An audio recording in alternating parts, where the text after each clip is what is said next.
এখন এই অধিবেশনের প্রথম বক্তৃতা হবে মিশনারি ইনচার্জ মোবারক তানভীর সাহেব বক্তব্য রাখবেন, আর তার বক্তব্যের বিষয় হলো মহানবী সাল্লাল্লাহু আলাইহি ওয়াসাল্লামের কষ্ট ও পরীক্ষার সময়কার আদর্শ নমুনা।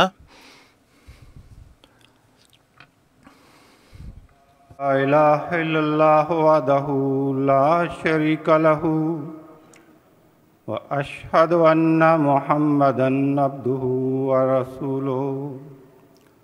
আম্মা বাদু ফাউযু বিল্লাহি মিনাশ শাইতানির রাজীম। বিসমিল্লাহির রাহমানির রহিম। আলহামদুলিল্লাহি রাব্বিল আলামিন আর-রাহমানির রহিম মালিকি ইয়াউমিদ্দিন। ইয়্যাকা না'বুদু ওয়া ইয়্যাকা নাস্তাঈন। ইহদিনাস সিরাতাল মুস্তাকিম সিরাতাল লাযীনা আন'আমতা আলাইহিম গায়রিল মাগদুবি আলাইহিম ওয়ালাদ-দাল্লিন। ওয়াসবির ওয়া মা সাবরুকা ইল্লা বিল্লাহ ওয়ালা তাহজান আলাইহিম ওয়ালা তাকু ফি যায়কিম মিম্মা ইয়ামকুরুন। খাকসারের বক্তব্যের বিষয় হলো মহানবী সাল্লাল্লাহু আলাইহি ওয়াসাল্লামের কষ্ট ও পরীক্ষার সময়কার আদর্শ নমুনা বা উদাহরণ। আল্লাহ তাআলা সূরা নাহলের এই আয়াতে মহানবী সাল্লাল্লাহু আলাইহি ওয়াসাল্লামকে সম্বোধন করে বলেন, হে রাসূল, তুমি ধৈর্য ধারণ করো এবং তোমার ধৈর্য ধারণ করা একমাত্র আল্লাহর সাহায্যেই সম্ভব। আর তুমি তাদের অবস্থার জন্য দুঃখ করো না এবং তারা যেসব ষড়যন্ত্র করে তার কারণে কষ্ট অনুভব করো না। অতঃপর আল্লাহ তাআলা সূরা আহজাবে মহানবী সাল্লাল্লাহু আলাইহি ওয়াসাল্লামকে বলেন, কাফের ও মুনাফিকদের কথা কখনোই মানবে না এবং তাদের কষ্ট দেয়াকে উপেক্ষা করো এবং আল্লাহর উপর তাওয়াক্কুল বা ভরসা করো, আর আল্লাহ তাআলাই কর্ম সাধনে যথেষ্ট। সম্মানিত শ্রোতামণ্ডলী, কারো মনে এই প্রশ্ন আসতে পারে যে এবছর বার্ষিক জলসার মূল থিম বা বিষয় হলো শান্তি। মহানবী সাল্লাল্লাহু আলাইহি ওয়াসাল্লামের কষ্ট ও পরীক্ষার সময়কার আদর্শ নমুনা, এই বিষয়ের সাথে শান্তির কি সম্পর্ক? মানুষ যদি এই বিষয়টিকে গভীরভাবে দেখে তবে সেই কথা বলতে বাধ্য হবে যে মানুষ যদি শান্তি কামনা করে, তা সে নিজের শান্তি হোক বা তার ঘরের হোক, কোনো একটি শহরের হোক বা দেশের হোক, অথবা সমগ্র বিশ্বেরই শান্তি হোক না কেন, এই শান্তি প্রতিষ্ঠিত হতেই পারে না যতক্ষণ না আমরা মহানবী সাল্লাল্লাহু আলাইহি ওয়াসাল্লামের কষ্ট ও পরীক্ষার সময়কার আদর্শ নমুনাকে অনুসরণ না করব। প্রকৃতপক্ষে শান্তি প্রতিষ্ঠাই ইসলামের প্রথম যুগে ইসলামের মহান বিজয়ের কারণ হয়েছিল এবং আজ ইসলামের দ্বিতীয় যুগেও ইসলামের বিজয়ের জন্য এটি নিরাপদ কৌশল। এই কারণেই এই যুগে অশান্ত ও অবিশ্বাসী এবং মুসিবতে নিমজ্জিত মানবতাকে রক্ষা করতে এবং শান্তির আশ্রয়স্থল বানানোর জন্য আমাদের প্রিয় ইমাম হজরত খলিফাতুল মসিহ আল খামেস আদাল্লাহু তাআলা বিনসরিহিল আজিজ 2017 সাল থেকে আমাদের প্রিয় নবী সৈয়দুল আম্বিয়া হজরত মুহাম্মদ মুস্তাফা সাল্লাল্লাহু আলাইহি ওয়াসাল্লাম এবং তার সাহাবীদের অবস্থা ও ঘটনাবলী বর্ণনা করার একটি ধারাবাহিকতা আরম্ভ করেছেন এবং এ পর্যন্ত প্রায় 250টি খুতবার মাধ্যমে আমাদের ঈমান ও বিশ্বাসে এক নতুন রং দান করেছেন। আল্লাহ তাআলা আমাদের প্রিয় নবী হজরত মোহাম্মদ মুস্তফা সাল্লাল্লাহু আলাইহি ওয়াসাল্লামকে সূরা আহজাবে উসওয়ায়ে হাসানা বা উত্তম আদর্শ ঘোষণা করে তার পবিত্র সত্তাকে একটি মানুষের উপর আসা সকল প্রকার কষ্ট ও পরীক্ষার মধ্য দিয়ে অতিক্রম করিয়ে তার মহান চরিত্রের এমন সব দিক প্রকাশ করেছেন যার দর্শনের জন্য সৃষ্টির সূচনা থেকে মানুষের চোখ অপেক্ষারত ছিল। এই কঠিনতা ও পরীক্ষার যুগের সূচনা তাঁর সাল্লাল্লাহু আলাইহি ওয়াসাল্লামের এই দুনিয়ায় চোখ খোলা থেকে আরম্ভ করে নিজের প্রকৃত বন্ধুর কাছে ফিরে যাওয়া পর্যন্ত প্রতি মুহূর্তে তার তীব্রতা ও ব্যাপকতায় বৃদ্ধি পেতে থেকেছে। প্রকৃতপক্ষে তার সমগ্র জীবন কষ্ট ও পরীক্ষার সমুদ্রের উত্তাল তরঙ্গের মাঝে কেটেছে। অতঃপর এই অবস্থায় আল্লাহ তাআলার নির্দেশ অনুযায়ী ধৈর্য ও দৃঢ়তা প্রদর্শন করা ঠিক তেমনই ছিল যেমনটি কেউ বলেছে, দরমিয়ানে কারে দরিয়া তখতে বন্দম কর দেয়াই বজমি গুই কে দামন তার মাকান হুশিয়ার বাস, অর্থাৎ সমুদ্রের মাঝখানে আমাকে তক্তার সাথে বেঁধে ছেড়ে দিয়েছ এবং তারপর বলো যে সাবধান, হুঁশিয়ার থাকো, তোমার আঁচল ভিজিও না। যদিও বাহ্যত এটি একটি অসম্ভব কাজ, কিন্তু আমাদের প্রভু হজরত মোহাম্মদ মুস্তফা সাল্লাল্লাহু আলাইহি ওয়াসাল্লাম এই অসম্ভব কাজকে কেবল সম্ভব করেই দেখাননি, বরং এর পালনে এমন সৌন্দর্য দান করেছেন যে এক মুহূর্তের জন্য আল্লাহ তাআলার সন্তুষ্টি ও ভালোবাসার সাদা পোশাককে এই দুনিয়ার দূষণের পানি স্পর্শ করতে পারেনি। পূর্ণ ধৈর্য ও দৃঢ়তা, সহনশীলতা ও সহ্যের নমুনা প্রদর্শন করতে গিয়ে কখনোই নিজ থেকে এই কঠিনতা ও কষ্টের উল্লেখ করতেন না। একবার এতটুকু বলেছিলেন যে আমাকে আল্লাহর পথে এমনভাবে ভয় দেখানো হয়েছে যেভাবে কাউকে ভয় দেখানো হয়নি, এবং আল্লাহর পথে আমাকে এমন সব কষ্ট দেয়া হয়েছে যেমন কষ্ট অন্য কাউকে দেওয়া হয়নি। সম্মানিত শ্রোতামণ্ডলী, সম্ভবত কারো মনে এই প্রশ্ন আসতে পারে যে তিনি সাল্লাল্লাহু আলাইহি ওয়াসাল্লাম তো আল্লাহ তাআলার সবচেয়ে প্রিয় এবং সকল নবীদের সর্দার ছিলেন, তাহলে তার উপর এমন কষ্ট ও পরীক্ষার পাহাড় কেন ভেঙে পড়ল? এর উপর আলোকপাত করতে গিয়ে হযরত মসিহে মাউদ আলাইহিস সালাম বলেন,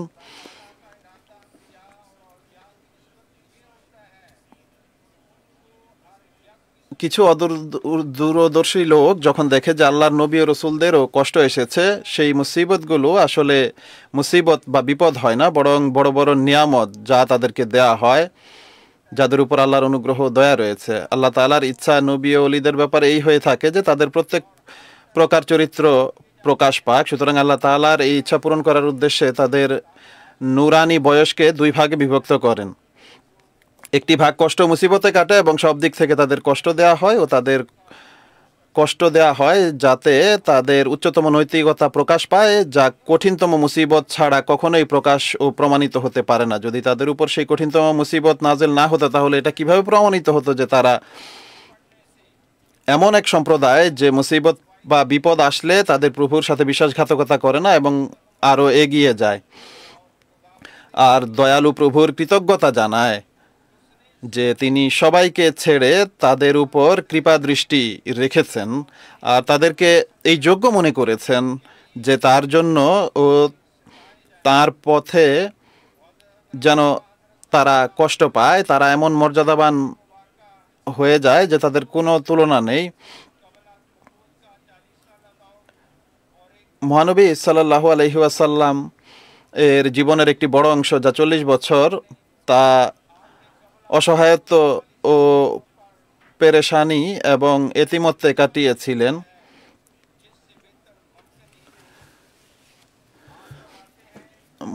হযরত মুসলিম মাউদ আলাইহিস সালাম এর একটি উদ্ধৃতি উপস্থাপন করব, যেখানে হযরত মুহাম্মদ সাল্লাল্লাহু আলাইহি ওয়াসাল্লামের পবিত্র জীবনের দুটি অংশ, অর্থাৎ নবুয়তের পূর্বের 40 বছর এবং নবুয়তের পরের 23 বছরের যুগ, সে সম্পর্কে বর্ণনা করব। মুসলিম মাউদ আলাইহিস সালাম বলেন, আমাদের প্রিয় নবী হযরত মুহাম্মদ মুস্তাফা সাল্লাল্লাহু আলাইহি ওয়াসাল্লামের একটি বড় অংশ, যা 40 বছর, তা অসহায়ত্ব ও এতিমত্বে কাটিয়েছিলেন। কোনো আত্মীয় বা নিকটতম কেউ এই একাকিত্বের সময় আত্মীয়তা ও নিকটত্বের কোনো হক আদায় করেনি। এমনকি সে আধ্যাত্মিক বাদশাহ তার শৈশবকালে অনাথ শিশুদের মতো কিছু মরুবাসী ও যাযাবর নারীদের কাছে সোপর্দ হয়েছিলেন, এবং এই অসহায়ত্ব ও দরিদ্রতার অবস্থায় সেই সৈয়দুল আনাম অর্থাৎ সৃষ্টির সেরা স্তন্যপানের দিনগুলো কাটিয়েছেন। আর যখন কিছুটা বৃদ্ধি বিবেচনার বয়সে পৌঁছেন, তখন এতিম অসহায় শিশুদের মতো যাদের দুনিয়ায় কেউ থাকে না, সেই মরুবাসী লোকেরা ছাগল চড়ানোর সেবা সেই বিশ্বের প্রভুর কাছে সোপর্দ করল। এরপর মসিহ মাউদ আলাইহিস সালাম আরও বলেন যে এটি খুবই আশ্চর্যের বিষয় যে যেই অবস্থায় মহানবী সাল্লাল্লাহু আলাইহি ওয়াসাল্লামের প্রকৃত বা আপন চাচা আবু তালেব, হামজা ও আব্বাসের মতো লোকেরা বিদ্যমান ছিলেন, এবং বিশেষত আবু তালেব যিনি মক্কার নেতা এবং নিজ সম্প্রদায়ের সর্দারও ছিলেন, এবং পার্থিব মর্যাদা ও সম্পদ ক্ষমতা অনেক কিছু যার কাছে ছিল, কিন্তু এই লোকদের এমন ধনী অবস্থা সত্ত্বেও হজরত মুহাম্মদ মুস্তাফা সাল্লাল্লাহু আলাইহি ওয়াসাল্লাম এর সেই দিনগুলো একান্ত বিপদ ও অভাব অনটন ও অসহায়ত্বে কেটেছে। এমনকি জঙ্গলি লোকদের ছাগল চড়ানো পর্যন্ত অবস্থা পৌঁছে যায়, আর এই হৃদয় বিদারক অবস্থা দেখে কারো অশ্রু প্রবাহিত হয়নি। এবং মহানবী সাল্লাল্লাহু আলাইহি ওয়াসাল্লামের যৌবনে পৌঁছার সময় কোনো চাচার মনেও এই খেয়াল আসেনি যে আমরাও তো বাবারই মতো বিয়ে ইত্যাদি প্রয়োজনীয় বিষয়ের জন্য কিছু চিন্তা করি, যদিও তাদের ঘরে এবং তাদের অন্যান্য আত্মীয়দের মাঝেও পাত্রী বা উপযুক্ত মেয়ে ছিল। এরপর হুজুর বলেন যে এখানে স্বভাবতই এই প্রশ্ন আসে যে এতটা ঠান্ডা আচরণ বা এতটা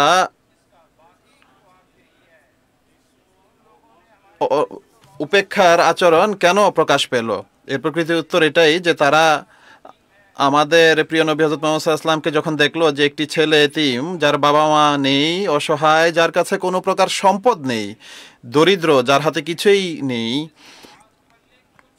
যার হাতে কোনো সম্পদ বা সম্পত্তি নেই, এমন বিপদগ্রস্তের প্রতি সহানুভূতি রেখে কি লাভ হবে? তাকে নিজের জামাতা বানানো মানে নিজের মেয়েকে ধ্বংসের মুখে ঠেলে দেয়া। কিন্তু এই কথার খবর তাদের ছিল না যে তিনি একজন রাজকুমার এবং আধ্যাত্মিক বাদশাদের সর্দার, যাকে দুনিয়ার সমস্ত ভাণ্ডারের চাবি দেয়া হবে। প্রিয় শ্রোতাবৃন্দ, মহানবী সাল্লাল্লাহু আলাইহি ওয়াসাল্লামের জীবনের দ্বিতীয় পর্যায়ে আরও দুটি ভাগে বিভক্ত। একটি হলো 13 বছরের মক্কি জীবন এবং দ্বিতীয়টি হলো 10 বছরের মাদানী জীবন অর্থাৎ মদিনার জীবন।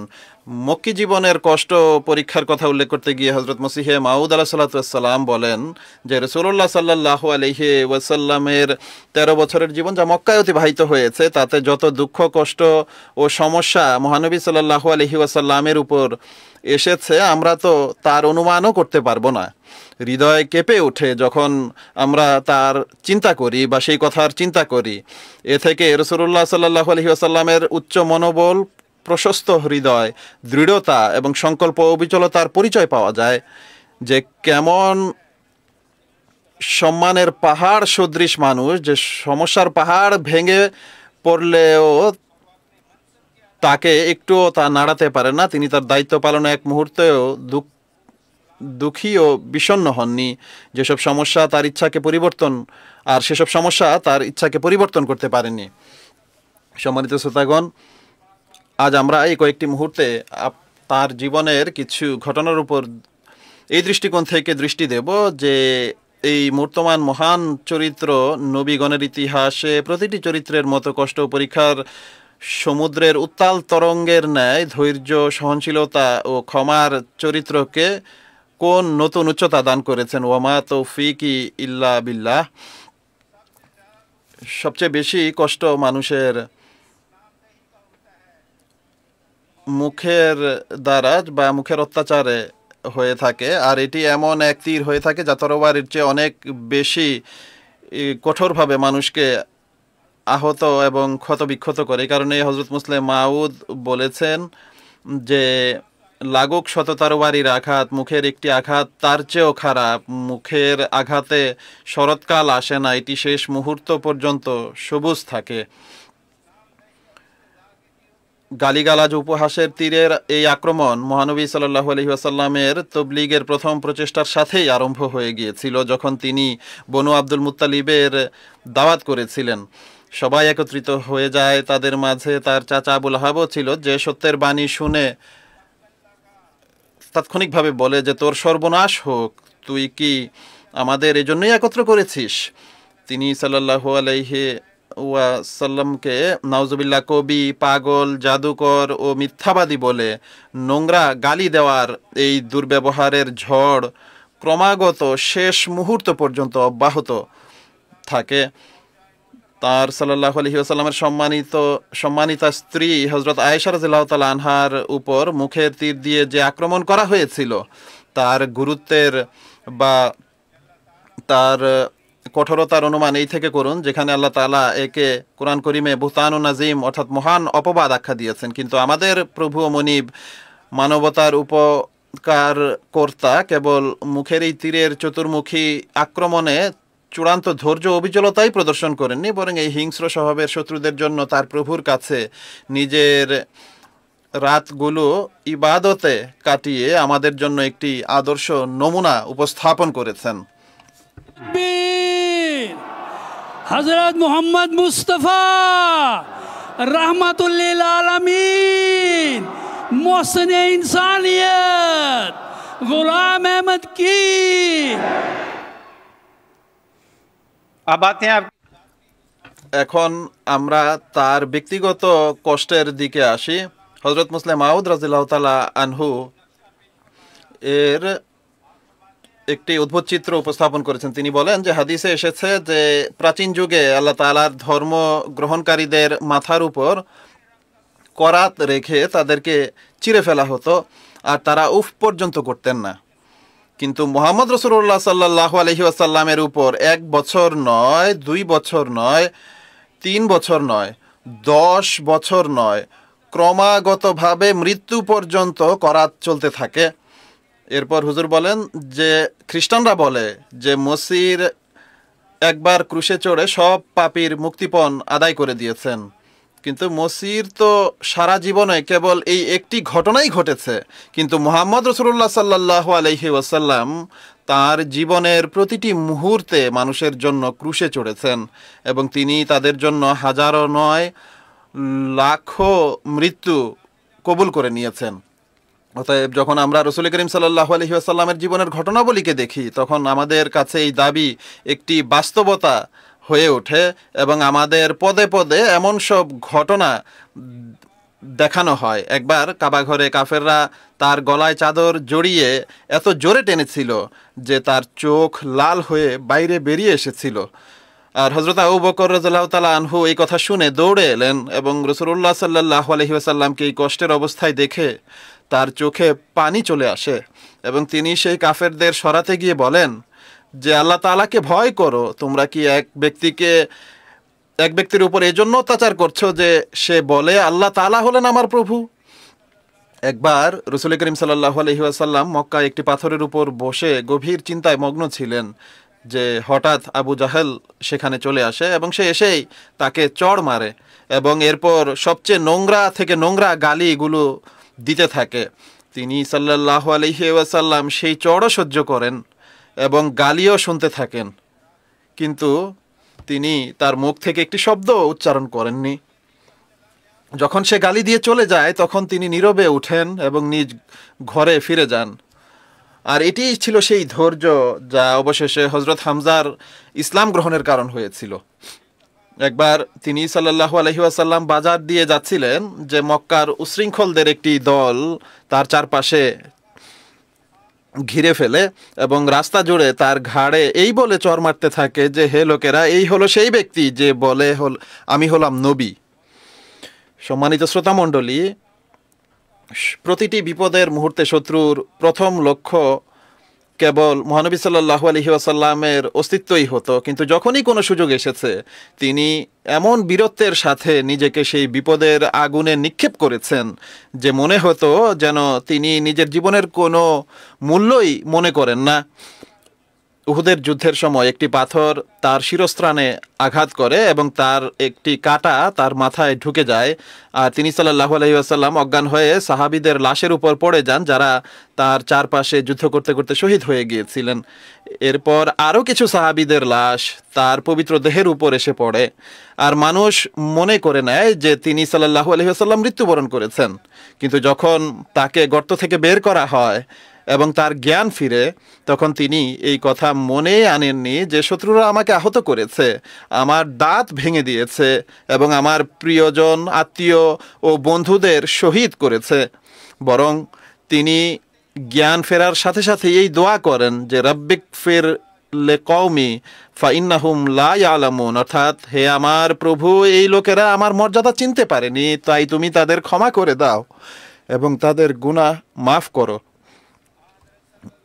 মহানবী সাল্লাল্লাহু আলাইহি ওয়াসাল্লামের সত্তায় তার আত্মীয় স্বজনদের উপর যে কষ্ট এসেছে তার কিছু উদাহরণ দিচ্ছি। তার চাচা আবু লাহাব তার সাল্লাল্লাহু আলাইহি ওয়াসাল্লামের তৌহিদের শিক্ষা ত্যাগ না করার কারণে নিজের ছেলেদের দিয়ে তার 2 মেয়েকে তালাক দিয়ে দেন। তার জীবনে অনেক প্রিয়জনের মৃত্যুর বেদনা এসেছে, যার মধ্যে তার প্রিয় মাতা, প্রিয় দাদা ও চাচার মৃত্যু রয়েছে এবং প্রিয় স্ত্রী হযরত খাদিজা রাদিয়াল্লাহু তাআলা আনহার মৃত্যু রয়েছে। তার একাধিক পুত্র ও কন্যার মৃত্যু, যাদের সংখ্যা 11 পর্যন্ত বর্ণিত হয়েছে। যখন মহানবী সাল্লাল্লাহু আলাইহি ওয়াসাল্লামের পুত্র হযরত ইব্রাহিমের মৃত্যুর সময় আসে, তখন মহানবী সাল্লাল্লাহু আলাইহি ওয়াসাল্লাম চরম ধৈর্য ও সহনশীলতার নমুনা দেখিয়েছেন।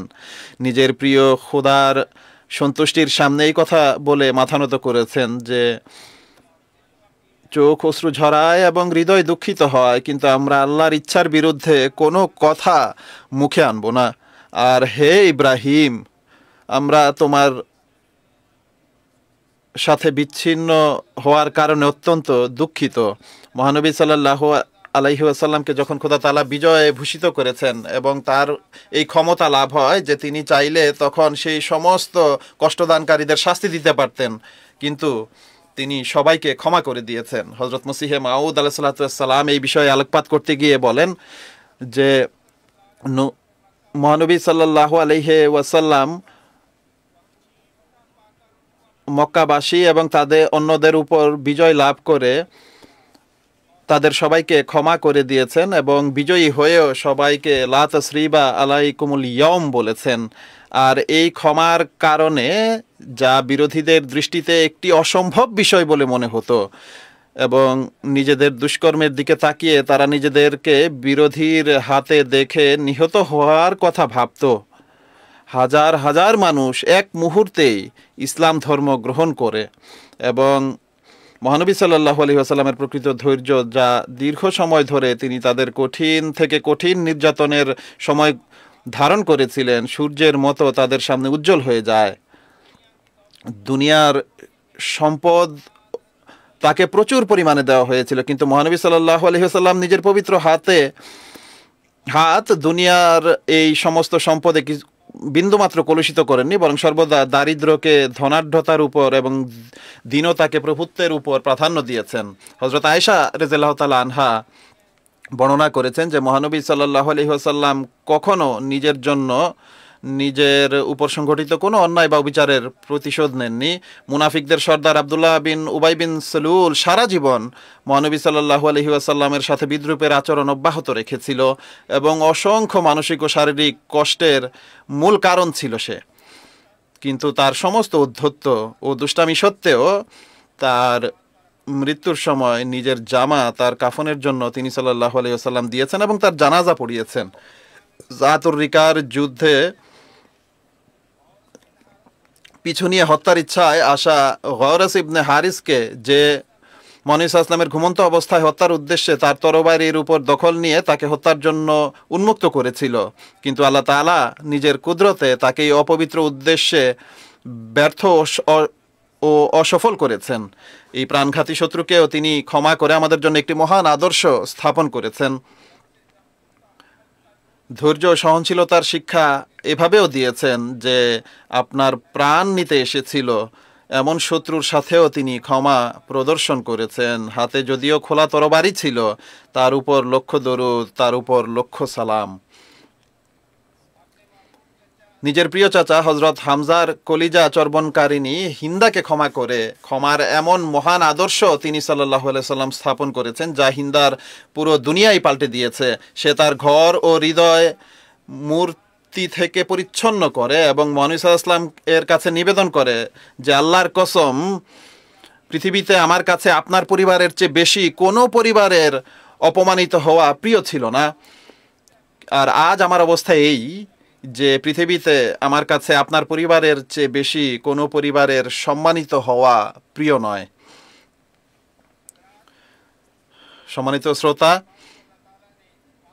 ইহুদি আলেমদের মাঝে হযরত আব্দুল্লাহ ইবনে সালাম, তিনি ইসলাম গ্রহণের সৌভাগ্য লাভ করেছিলেন। তিনি মহানবী সাল্লাল্লাহু আলাইহি সাল্লামের নবুয়তের সমস্ত চিহ্নকে চিনতে পারেন দুটি লক্ষণ ছাড়া। এ সম্পর্কে বর্ণিত হয়েছে যে একটি হলো এই নবীর সহনশীলতা, প্রতিটি মূর্খের মূর্খতার উপর বিজয়ী হবে, আর দ্বিতীয়ত মূর্খতার তীব্রতা তাকে জ্ঞানে আরো বৃদ্ধি করবে। অতএব এই বিষয়টিকে দেখার জন্য সে প্রায় মহানবী সাল্লাল্লাহু আলাইহি ওয়াসাল্লামের মজলিসে যেত। একবার সে কোনো এক সুযোগে কিছু অভাবগ্রস্তদের জন্য কিছু শস্য ধার হিসেবে নিয়ে তার কাছে দিয়েছিল, আর ঋণের মেয়াদ পূর্ণ হতে আরো 2-3 দিন বাকি ছিল যে মহানবী সাল্লাল্লাহু আলাইহি ওয়াসাল্লাম তার সাহাবীদের সাথে একটি জানাজার জন্য বের হন। সেই ইহুদি তখন রাগান্বিত মুখ করে কঠোরভাবে জিজ্ঞেস করে যে, হে মুহাম্মদ, তুমি আমার ঋণ পরিশোধ করবে কিনা বলো। আমার জানা আছে যে তোমরা বনি আব্দুল মুত্তালিবের লোকেরা অনেক টালবাহানা করে থাকে। হযরত ওমর ইবনুল খাত্তাব রাদিয়াল্লাহু তাআলা আনহু এটি দেখে রাগে কেঁপে ওঠেন এবং যায়েদের দিকে ক্রোধ ভরা দৃষ্টিতে তাকিয়ে বলেন, হে আল্লাহর শত্রু, তুমি আমার সামনে মহানবী সাল্লাল্লাহু আলাইহি ওয়াসাল্লামের সাথে এরকম বেয়াদবি করার সাহস করেছো। যদি আমি আল্লাহর রসুলের সম্মানের খেয়াল না করতাম তো এখনই তোমার গর্দান উড়িয়ে দিতাম। মহানবী সাল্লাল্লাহু আলাইহি ওয়াসাল্লাম তখন অত্যন্ত মর্যাদা ও প্রশান্তির সাথে হেসে বলেন, হে ওমর, আমাদের দুজনেরই তোমার কাছে এর চেয়ে ভিন্ন কিছুর প্রয়োজন ছিল। আপনার উচিত ছিল আমাকে ঋণ যথাসময়ে পরিশোধ করার উপদেশ দেওয়া এবং ঋণ চাওয়ার শিষ্টাচার শেখানো। উমর, এখন আপনি গিয়ে তার ঋণ পরিশোধ করে দিন এবং কিছু অতিরিক্ত দিয়ে দিন। যখন এটি হয় তখন তার পুরো পৃথিবী পাল্টে যায়। তখনই সে বলে যে লা ইলাহা ইল্লাল্লাহ মুহাম্মাদুর রাসূলুল্লাহ, আর সে এবং তার পুরো পরিবার মহানবী সাল্লাল্লাহু আলাইহি ওয়াসাল্লামের এই অসাধারণ নমুনা দেখে মুসলমান হয়ে যায়। हजरत मोहम्मद मुस्तफ़ा मोहसिन इंसानियत रहमतुल लिल आलमीन। উসমান বিন তালহা বর্ণনা করেন যে জাহিলি যুগে সোমবার ও বৃহস্পতিবার আমরা কাবা ঘর খুলে দিতাম। এমন একদিনে মহানবী সাল্লাল্লাহু আলাইহি ওয়াসাল্লাম আগমন করেন এবং কাবার ভিতরে যেতে চান। তখন আমি তার সাথে কঠোর কথা বললাম এবং তাকে ভিতরে যেতে বাধা দিলাম। এতে তিনি বলেন, হে উসমান, একদিন তুমি এই চাবি আমার হাতে দেখবে এবং আমি যাকে চাইবো এটি প্রদান করব। মক্কা বিজয়ের দিন আমাদের মনিব ও অভিভাবক হযরত মুহাম্মদ মুস্তাফা সাল্লাল্লাহু আলাইহি ওয়াসাল্লাম উসমান বিন তালহার কাছ থেকে যে ইতিহাস সৃষ্টিকারী প্রতিশোধ নিয়েছিলেন, পৃথিবী তার উদাহরণ দিতে অক্ষম। সেই দিন উসমান বিন তালহার নিশ্চয় তার সমস্ত বাড়াবাড়ির কথা মনে পড়ছিল এবং মহানবী সাল্লাল্লাহু আলাইহি ওয়াসাল্লামও নিশ্চয়ই সেই দিনের কথা ভোলেননি। তিনি হযরত উসমান বিন তালহাকে ডাকেন, তার কাছে কাবার চাবি চান। উসমান বিন তালহা কাঁপতে কাঁপতে সেই চাবি মহানবী সাল্লাল্লাহু আলাইহি ওয়াসাল্লামের হাতে তুলে দেয়। তখন পৃথিবী এক বিস্ময়কর দৃশ্য দেখে তিনি সাল্লাল্লাহু আলাইহি ওয়াসাল্লাম বলেন যে, উসমান, আজকের দিন অনুগ্রহ ও বিশ্বস্ততার দিন এবং এই চাবি আমি তোমাকে চিরকালের জন্য তোমাকে এবং তোমার পরিবারের হাতে অর্পণ করছি এবং কেউ তোমার কাছ থেকে এই চাবি কেড়ে নেবে না, জালিম ছাড়া। এই অনুগ্রহ দেখে উসমান বিন তালহার মাথা নত হয়ে গেল এবং তার হৃদয় মহানবী সাল্লাল্লাহু আলাইহি ওয়াসাল্লামের পায়ের কাছে ছিল। সে আবার সত্যিকারের হৃদয় দিয়ে বলল যে লা ইলাহা ইল্লাল্লাহ মুহাম্মাদুর রাসূলুল্লাহ, নিয়েছো জুলুমের প্রতিশোধ ক্ষমা দিয়ে, আলাইকাস সালাতু আলাইকাস সালাম।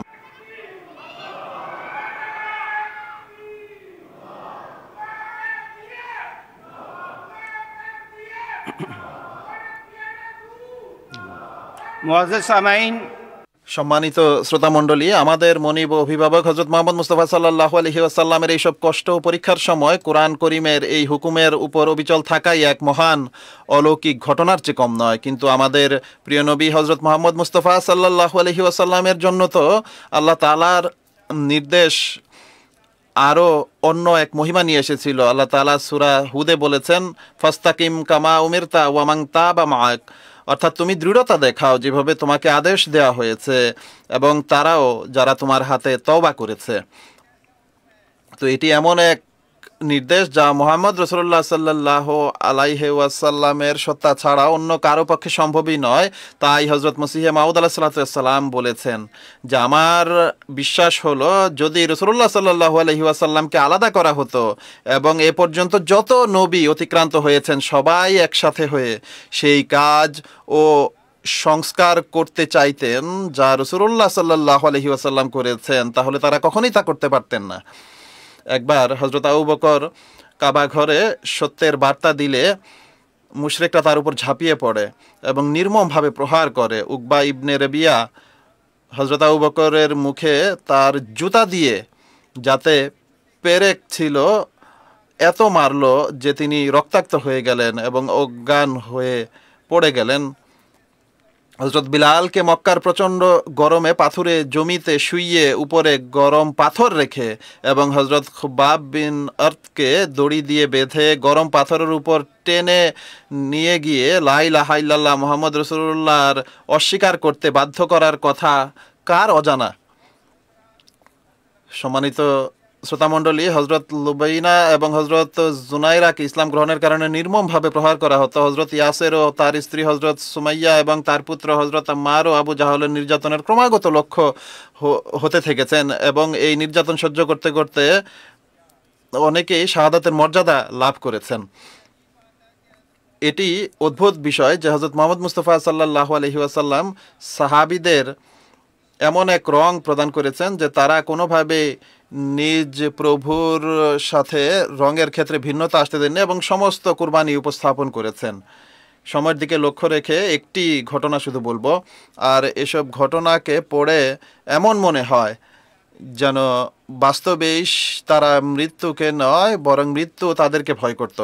একবার মহানবী সাল্লাল্লাহু আলাইহি ওয়াসাল্লাম কিছু গোত্রের আবেদনে 70 জন হাফেজে কোরআনকে আল্লাহর পথে আল্লাহর দিকে আহ্বানের জন্য পাঠান, যাদেরকে সেই গোত্রগুলো প্রতিশ্রুতি ভঙ্গ করে বেরে মওনার স্থানে শহীদ করলো। হযরত হারাম বিন মিলহানকে যখন শত্রুরা মহানবী সাল্লাল্লাহু আলাইহি ওয়াসাল্লামের বার্তা পৌঁছাতে গিয়ে পেছন থেকে বর্ষা দিয়ে আঘাত করে যা তার দেহ ভেদ করে চলে যায়, তখন সেই মুহূর্তে হযরত হারাম বিন মিলহান বলেন, আল্লাহু আকবার ফুস্তু ওয়া রাব্বিল কাবা, অর্থাৎ আল্লাহু আকবার, আল্লাহ সর্বশ্রেষ্ঠ, কাবার রবের কসম, আমি তো আমার কাঙ্ক্ষিত লক্ষ্যে পৌঁছে গেছি।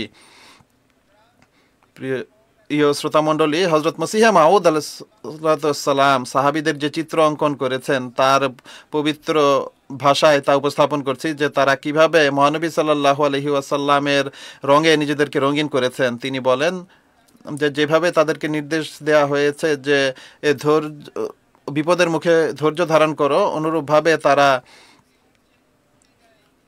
সেই নির্দেশ পালনে ধৈর্য ধারণ করেছেন। তাদেরকে পদপিষ্ট করা হয়েছে কিন্তু উফ পর্যন্ত করেনি। তাদের সন্তানদের তাদের চোখের সামনে টুকরো টুকরো করা হয়েছে। তাদেরকে আগুন ও পানির মাধ্যমে নির্যাতন করা হয়েছে, কিন্তু তারা মন্দের মোকাবেলায় থেকে এমনভাবে বিরত থেকেছেন যেন তারা দুধ পানকারী শিশু। কে প্রমাণ করতে পারে যে পৃথিবীর সমস্ত নবীদের উম্মতের মধ্য থেকে কোনো একটিও প্রতিশোধের ক্ষমতা থাকা সত্ত্বেও আল্লাহ তাআলার আদেশে এমনভাবে নিজেদের অসহায় ও মোকাবেলা থেকে বিরত করে নিয়েছে যেমনটি তারা অর্থাৎ সাহাবীরা করেছেন?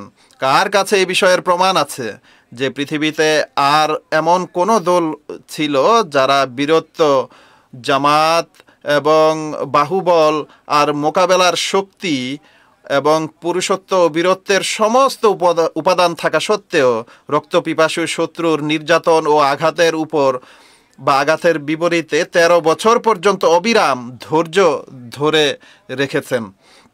আমাদের সর্দার ও প্রিয় নবী এবং তার সাহাবীদের এই ধৈর্য কোনো বাধ্যবাধকতার কারণে ছিল না, বরং এই ধৈর্যের সময়ও তার প্রাণপ্রিয় সাহাবীদের সে একই হাত ও বাহু ছিল যা জিহাদের আদেশের পর তারা প্রদর্শন করেছিলেন, এবং অনেক সময় 1000 যুবক বিপক্ষের 1,00,000 যোদ্ধাকে পরাজিত করে দিয়েছেন।